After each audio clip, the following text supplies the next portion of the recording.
యాదాద్రి దేవస్థానం అధికారులు కీలక నిర్ణయం తీసుకున్నారు. ఆలయంలోకి వచ్చే భక్తులు తప్పనిసరిగా సాంప్రదాయ దుస్తులు ధరించాలని నిబంధన విధించారు.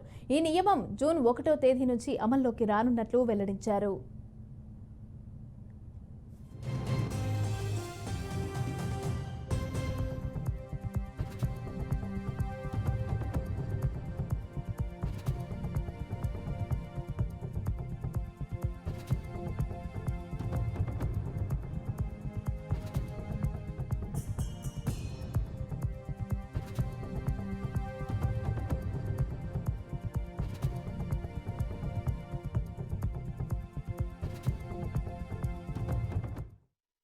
ఈ ఆర్జిత సేవల్లో పాల్గొనే అందరు భక్తులు జూన్ 1వ తారీఖు నుండి ఎట్టి పరిస్థితుల్లో సాంప్రదాయ దుస్తులు ధరించి మాత్రమే ఈ సేవలకి హాజరు కావాలని కోరుకుంటున్నాం.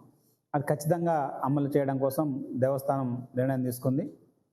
సో కాబట్టి ఆర్జిత సేవల్లో బ్రేక్ దర్శనానికి వచ్చిన కళ్యాణాలకు నిత్య కళ్యాణంలో పార్టిసిపేట్ అయినా, వ్రతంలో పార్టిసిపేట్ అయ్యే వాళ్ళు ఎట్లాగూ దాంట్లో వస్తున్నారు, వాళ్ళతో పాటు అకంపెనీ అయ్యే వాళ్ళైనా సరే, వ్రతంలో భార్యాభర్తలతో పాటు పిల్లలు అందరూ అకంపెనీ అవుతారు, వాళ్ళు కూడా అందరూ కూడా సాంప్రదాయ దుస్తులు ధరించి, అదేవిధంగా జోడు సేవల్లో వచ్చేవాళ్ళు, అభిషేకంలో, కళ్యాణాల్లో ఏదైనా సరే ఆర్జిత సేవలు అంటే డబ్బులు పెట్టి వచ్చే వాళ్ళందరూ ఒకటే మాట, మన వాడుక భాషలో మాట్లాడాలంటే నామినల్గా క్యూ లైన్లో వచ్చే వాళ్ళందరికీ కూడా మనం దీన్ని వర్తింపజేయట్లేదు.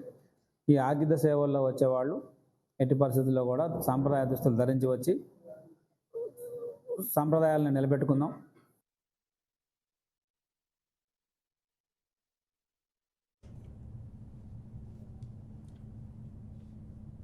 టీటీడీ తరహాలోనే యాదాద్రిలో భక్తులు వీఐపీ బ్రేక్ దర్శనానికి కూడా డ్రెస్ కోడ్ తప్పనిసరి చేసింది. స్వామివారి బ్రేక్ దర్శనానికి వచ్చే భక్తులకు తప్పనిసరిగా ఈ నిబంధన వర్తిస్తుందని తెలిపారు. సాధారణ ధర్మ దర్శనం క్యూ లైన్లో వచ్చే భక్తులకు ఈ నియమం నుంచి మినహాయింపు ఇస్తున్నట్లు యాదాద్రి దేవస్థానం ఈవో భాస్కర్ రావు తెలిపారు.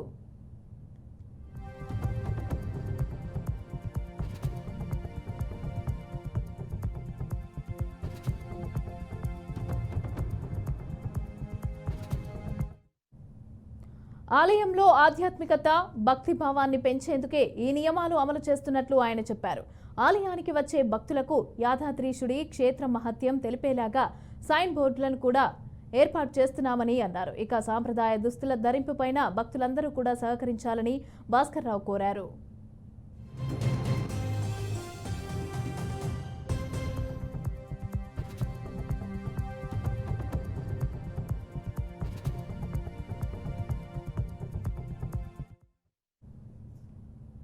యాదాద్రి లక్ష్మీ నరసింహస్వామి ఆలయానికి భక్తులు పోటెత్తారు. ఇవాళ ఆదివారం సెలవు రోజు కావడంతో కుటుంబ సభ్యులతో కలిసి యాదగిరిగుట్ట లక్ష్మీ నరసింహస్వామిని దర్శించుకునేందుకు పెద్ద ఎత్తున భక్తులు తరలివచ్చారు. ఆలయ పరిసరాలన్నీ కూడా భక్తులతో కిటకిటలాడుతున్నాయి. స్వామివారి దర్శనానికి చాలా మంది క్యూ లైన్లో బారులు తీరారు. ఇక యాదాద్రి లక్ష్మీ నరసింహస్వామి నామస్మరణతో ఆలయ మాడవీధులన్నీ కూడా మార్మోగుతున్నాయి.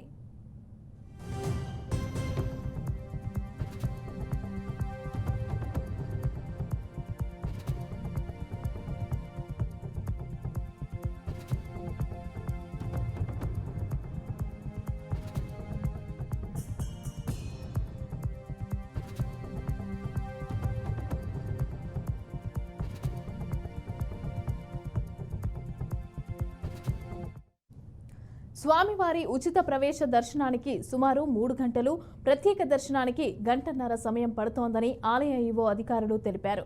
ఇక వేసవి ఎండతాపానికి గురికాకుండా భక్తులకు అన్ని రకాల సదుపాయాలు కూడా కల్పించామని వెల్లడించారు. నీటి వసతి, చలవ పందిళ్లు వేసినట్లు చెప్పారు. మరోవైపు ప్రసాద విక్రయశాల, అలాగే సత్యనారాయణ స్వామి వ్రత మండపం, కొండ కింద విష్ణు పుష్కరిణి, కారు పార్కింగ్, బస్టాండ్లో భక్తుల సందడి నెలకొంది. కళ్యాణాలకు నిత్య కళ్యాణంలో పార్టిసిపేట్ అయినా, వ్రతంలో పార్టిసిపేట్ అయ్యే వాళ్ళు ఎట్లాగో దాంట్లో వస్తున్నారు, వాళ్ళతో పాటు అకంపెనీ అయ్యే వాళ్ళైనా సరే, వ్రతంలో భార్యాభర్తలతో పాటు పిల్లలు అందరూ అకంపెనీ అవుతారు, వాళ్ళు కూడా అందరూ కూడా సాంప్రదాయ దుస్తులు ధరించి, అదేవిధంగా జోడు సేవల్లో వచ్చేవాళ్ళు, అభిషేకంలో, కళ్యాణాల్లో ఏదైనా సరే ఆర్జిత సేవలు అంటే డబ్బులు పెట్టి వచ్చే వాళ్ళందరూ ఒకటే మాట, మన వాడుక భాషలో మాట్లాడాలంటే నామినల్గా క్యూ లైన్లో వచ్చే వాళ్ళందరూ కూడా మనం దీన్ని వర్తింపజేయట్లేదు. ఈ ఆర్జిత సేవల్లో వచ్చేవాళ్ళు ఎట్టి పరిస్థితుల్లో కూడా సాంప్రదాయ దుస్తులు ధరించి వచ్చి సాంప్రదాయాలను నిలబెట్టుకున్నాం. హిందూ ధార్మిక పద్ధతిలో ఈ ఆతిథ్య సేవల్లో పాల్గొనే అందరు భక్తులు జూన్ 1వ తారీఖు నుండి ఎట్టి పరిస్థితుల్లో సాంప్రదాయ దుస్తులు ధరించి మాత్రమే ఈ సేవలకి హాజరు కావాలని కోరుకుంటున్నాం. అది ఖచ్చితంగా అమలు చేయడం కోసం దేవస్థానం నిర్ణయం తీసుకుంది.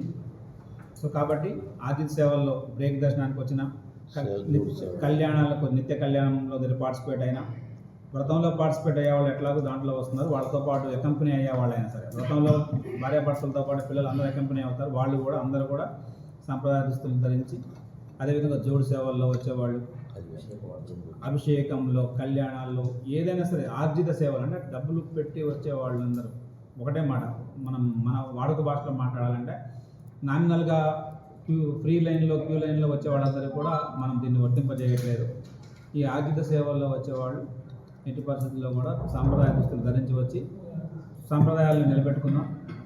హిందూ ధార్మిక